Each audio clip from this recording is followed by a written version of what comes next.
Anybody that knows wrestling knows that it's synonymous with the Iron Shiek. Welcome back to the beautiful... They know about the Iron Shiek. They know who's the Iron Shiek. They have the from John F. Kennedy Airport to the Los Angeles, California. They know who's the Iron Shiek. Now, Corporal Kirchner. Corporal Kirchner. Forever. Last time you was lucky, that blonde was your partner. Danny Spivey. Exactly. This time just you and I.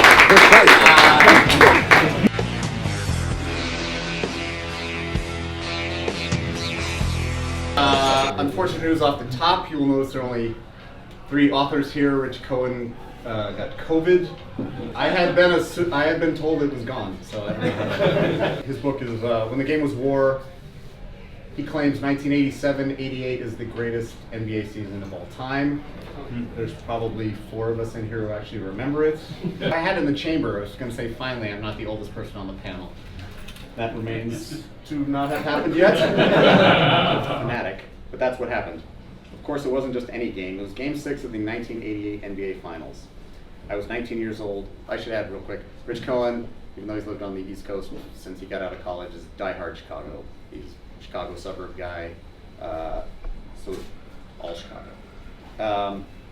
I was 19 years old, and the Los Angeles Lakers, the great and godly Showtime Lakers of Kareem and Magic and Worthy, were trying to deliver on their coach Pat Riley's promise, made 12 months earlier in a champagne-filled locker room, to repeat as NBA champions.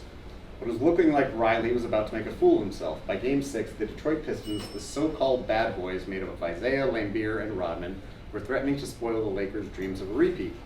It was clear the odds makers had underestimated Detroit, a team that had thwarted 2 dynasties, one of the past, the Celtics, and one of the future, the Bulls, on their way to the finals. The Pistons, up 3-2 in the best-of-7 series. All the time. This is the first presentation of Isaiah Thomas as a heroic figure that I have ever encountered.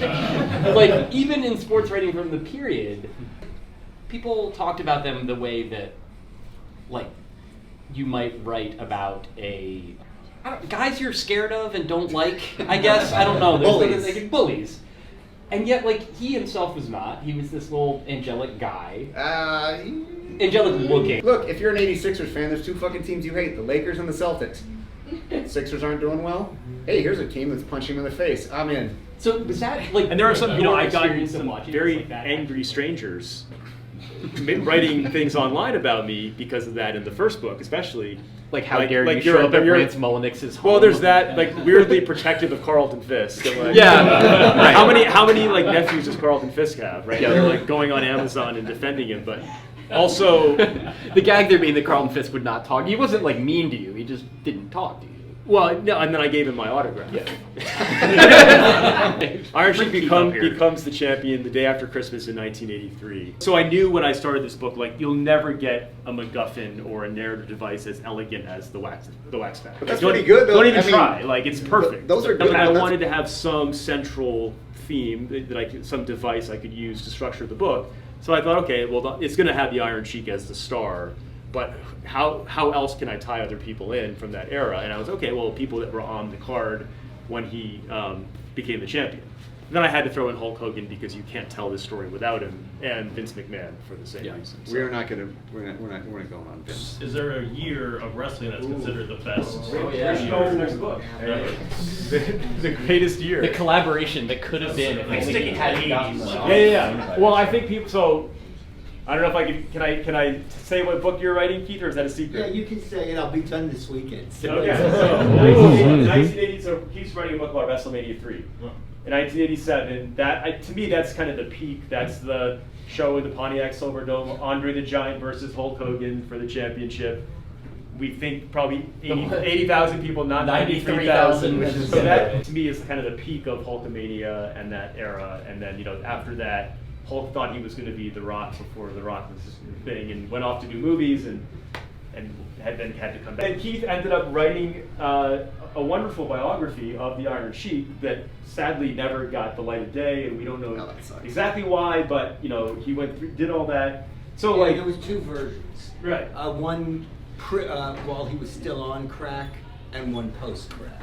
Yeah. And my suspicion is WWE always likes to say, we put smiles on people's faces. Yeah. I think it was the wrong kind of smiles that the Right. generated. Yeah. So, and so yeah, and then like again, if the wax back hadn't happened, if the Iron Shiek hadn't cleaned up, like this book would never have and if I waited a year later, right, because he passed away. So it's, yeah, a lot of serendipity and how it came about. But Brad, the beautiful thing is, because you and I were both at his funeral, Yeah.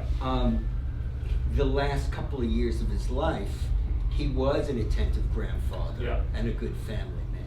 Yeah. So his family finally got what they always wished for, and that's a rarity. Yeah. Rich Cohen, Yeah. Brad Balukjian, David Roth, thank you for coming.